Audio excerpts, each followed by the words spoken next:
The NBA playoffs are here, so why not make a tier list of all the teams, ranking them 20 all the way down to 1.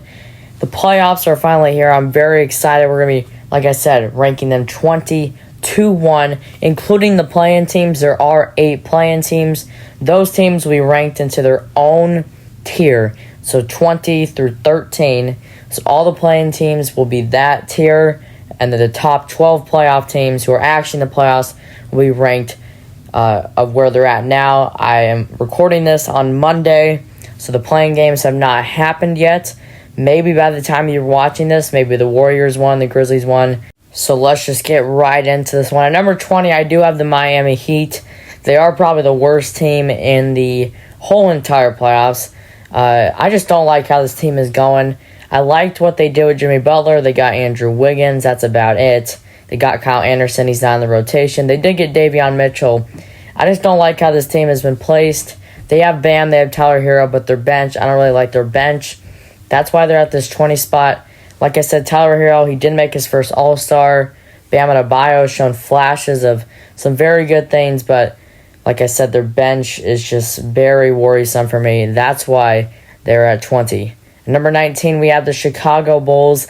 They have actually played very, very good this last month, I should say. Josh Giddey, Kobe White. Kobe White won Eastern Conference Player of the Week 2 weeks ago. He averaged about 30 points a game. Josh Giddey has had a bunch of triple-doubles. I love their guard depth with Trey Jones, Kevin Huerter, Josh Giddey, and Kobe White. Nikola Vucevic, he's always going to be good. And this team it's decent. You know, they got rid of Zach LaVine, but they got Zach Collins, they got Huerter, Trey Jones out of that trade. So the Chicago Bulls are at 19. Going in to number 18, we have the Dallas Mavericks. Of course, we all know what they did. They traded Luka Doncic to the Los Angeles Lakers.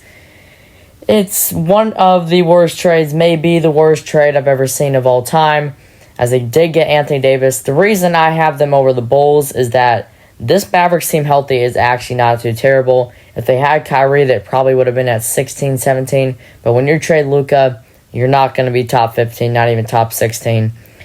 I like how their bench has worked out. You know, you have Lively and Gafford. 80's now playing power forward. Max Christie's played great, and Dante Exum's played great. That's why they're at the 18th spot. And this one's going to shock you guys. I do have the Orlando Magic at 17. They are the 7th seed. I just don't like this team, and they have dealt with so many injuries. They don't have Jalen Suggs. And the way this team's played is very awkward. They think they beat the Hawks on Sunday, maybe lost them, doesn't really matter. But they will play the Hawks tomorrow. Paolo Banchero and Franz Wagner have been amazing, but the rest of their players, I just don't like how they played. Jonathan Isaac, he's played pretty good. Tristan Silva, he's had some flashes, but I've been at 17. I just don't really like how they played. At number 16, I had the 9th-seeded Sacramento Kings. This roster is actually stacked. You have Malik Monk, who might not be ready for the play-in, but you do have Zach LaVine, DeMar DeRozan, Domantas Sabonis. You have Keegan Murray. You have Malik Monk if he's healthy. You have Devin Carter. You got Trey Lyles. A lot of good bench players. Sabonis he led the league in rebounds, 13.9, rounding up to 14. Zach LaVine, had 43 points the other week. Beat the Cavs. They went on a good win streak to get them to the play-in. That's why I have them at 16. And this team I like a lot. It's the 8th seeded Atlanta Hawks. I have them at 15. Trae Young has played lights out. They traded DeAndre Hunter for Karis LeVert. Karis LeVert has not played bad. Obviously, trading DeAndre Hunter after you extended them just 2 years ago,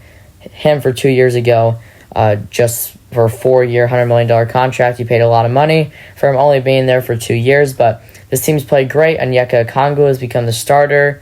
Clint Capella is out for the season. Jalen Johnson is out for the season, but Trae Young, Zachary Reese-Shea, the first overall pick, has played great, and I hope they make the playoffs.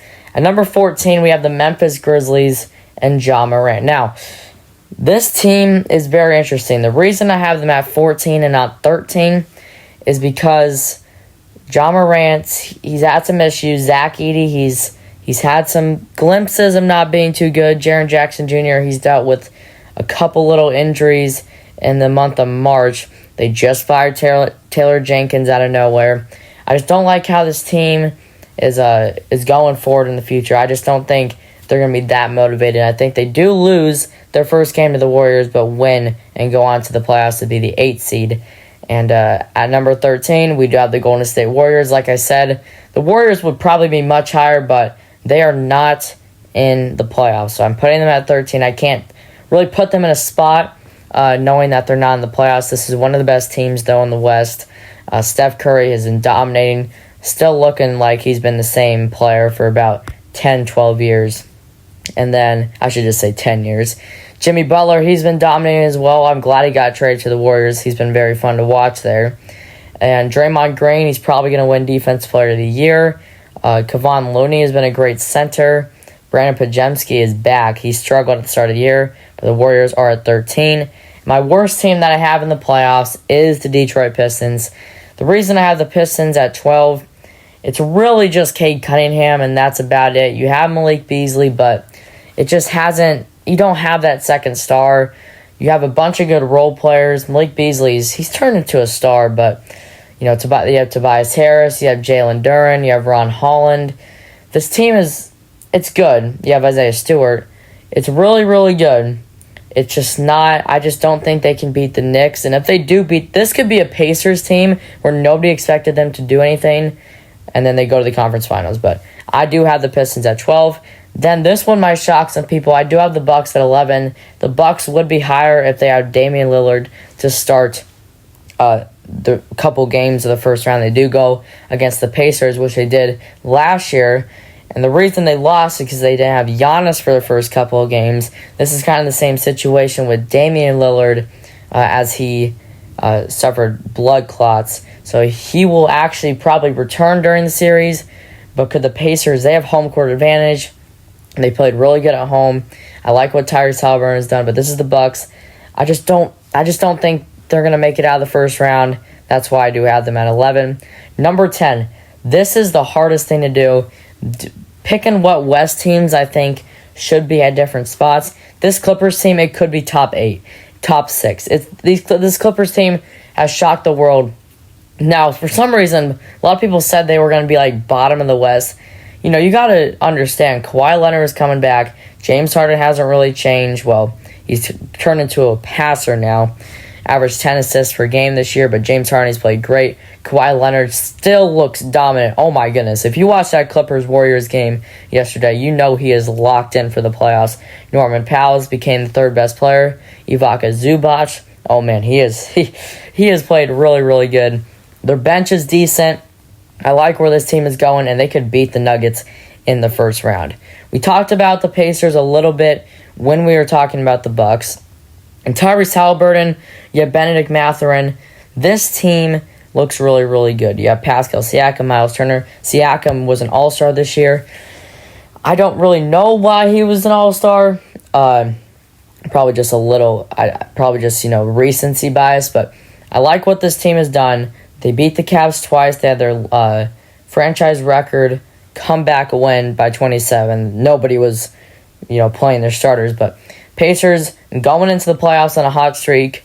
They won a bunch of games in a row, and that's why they are the number 4 seed. This team could beat the Cavs in the second round. I think they do beat the Bucks. My playoff predictions will be on Friday. And for our 8th team, we have the Minnesota Timberwolves. This team could make the Western Conference Finals again. They struggled at the start of the season. If that doesn't happen, they probably are a top 5 seed. They do go against the Lakers. They do not have home court advantage though, so that's not a great matchup for them, especially Lakers have home court advantage. But Anthony Edwards, he can turn on the playoffs. Rudy Gobert has done very, very good. He just had a 35-point game with Anthony Edwards out. Julius Randle, we don't know what he's going to do in the playoffs. He could be very, very good, but we haven't really seen him in the playoffs since he's been hurt. But like I said, the Timberwolves team could be streaky. I'm a Lakers fan, so I'm kind of hoping this team doesn't do too great, but they are at my 8th spot. This team might shock you of where they're at. I do have the Knicks at 7. They have one of the best starting lineups. They went all out in the offseason. Got Mikal Bridges. Got Karl-Anthony Towns. They got one of the best starting lineups. Their bench has gotten a little bit better. Since they got Cat, they move Mitchell Robinson down. He has started, I think. He might be in the starting lineup. I could be wrong. But this Knicks team, Jalen Brunson, oh my goodness, he has been amazing. I love how he's played. He's probably going to win Clutch Player of the Year. And, Mitchell Robinson, he's going to good backup center. Karl-Anthony Towns, probably on his way to an All-NBA team. But I do have the Knicks at 7. This might be controversial, but, that's where I have them at. At the number 6 spot, I do have the Denver Nuggets. This one might be controversial. This team has not been as good as it has been. They made a very controversial decision by firing their 10-year head coach, Michael Malone, the coach that brought them to the finals and won it, by the way. Very interesting thing to do this point of the season, 3 games into the playoffs. But Nikola Jokic, any team with Nikola Jokic is going to be a top 10 team in the playoffs. He's going to make this team probably go to the second round. I don't think they can beat the Thunder, but, they probably can celebrate a first-round win and beat those Clippers. But Jamal Murray, Aaron Gordon's been struggling. And at the number 5 spot, there's always a team who's young and gets very, very good seeding. Kind of like last year's Thunder, where they were the actual 1 seed. They're the 1 seed again this year, but they have had 2 years of grouping. This year, the Rockets have not made the playoffs in 5 years. The Thunder, they were the 1 seed last year, but they lost in the second round. This could be something with the Rockets. They could win their first round series and lose to the second round against the Lakers or the Timberwolves. But this team, Sengun, Jalen Green, Amen Thompson, oh my goodness, he is blown up this year. What a player he is. Darren Fox said he's the most athletic player he's seen in his NBA career. He might not be wrong. Every single time he goes to the hoop, usually players shoot layups. He is dunking that ball. I like where this Rockets team is heading. And number 4, I do have the Los Angeles Lakers. They're number 3 seed. You can't pass on playoff LeBron and playoff Luka. And now you have Austin Reeves, you have Jackson Hayes, DFS, Rui Hachimura, Jared Vanderbilt. This depth is incredible. The depth they have is amazing. Their starting lineup, might need some work. They don't have a center, a true center. They do have Jackson Hayes. But how they've been able to stop guys like Jokic, Steph Curry, Kawhi Leonard, James Harden, the way they've been able to stop those guys have been incredible. Their defense has been out of this world. Well, I'm saying that because they haven't, they were top 3 at one point, and they kind of slowed down a little bit.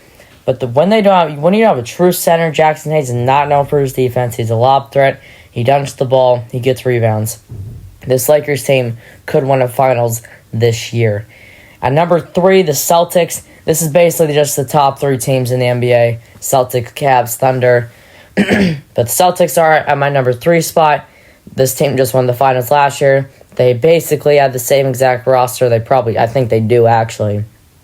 Why can't they do it again? Jason Tatum, he's been the same for the last 4 years. Same stats. Same 3-point percentage. He's been a very good player. Jaylen Brown, finals MVP last year. How he can play. Not much to say about the Celtics. They basically have the same roster as last year. They're the reigning champ. The Cavs are my number 2 spot. They're the number 1 overall seed in the Eastern Conference. Donovan Mitchell has shaped this team. They are making their 3rd straight playoff appearance. But basically the same exact lineup. They have Jared Allen, Evan Mobley, Donovan Mitchell, Darius Garland. They do have Max Strus, but they do also have DeAndre Hunter as their 6th man. That was a great trade for them. They have Ty Jerome, who's also been very, very good for them. Their bench is really, really good. They were the 1 seed for a reason. They started, I believe, 15-0, 16-0, and the Celtics actually beat them. But this team can make an Eastern Conference Finals. probably will make the finals if they can beat the Celtics. I think the Celtics do go to the Eastern Conference Finals, and the Cavs do as well. But this Cavs team, one of the best teams in the league, obviously they're the 1 seed. And my number 1 overall team is the Oklahoma City Thunder. This team's chemistry might be the best in the whole entire NBA. They're all young guys, so they know what to talk about. They know they have the same kind of style of play because they're all the same age. They all grew up in the same generation. This Shai Gilgeous-Alexander, he's my MVP. He's played amazing this year. J-Dub, Jalen Williams, Chet Holmgren, these guys have been amazing for them. Aaron Wiggins has dropped a couple 40-point games. And there's not much to say. So that's the end of the video. Thunder are my number 1 team in the playoffs. I hope you enjoyed this video. Playoff videos coming out every single day until the playoffs start. Every single week, I'm going to be dropping playoff content, so hopefully you enjoy this video. Make sure to like and subscribe to be a part of the GOAT Gang, and I'll see you in the next one. Goodbye.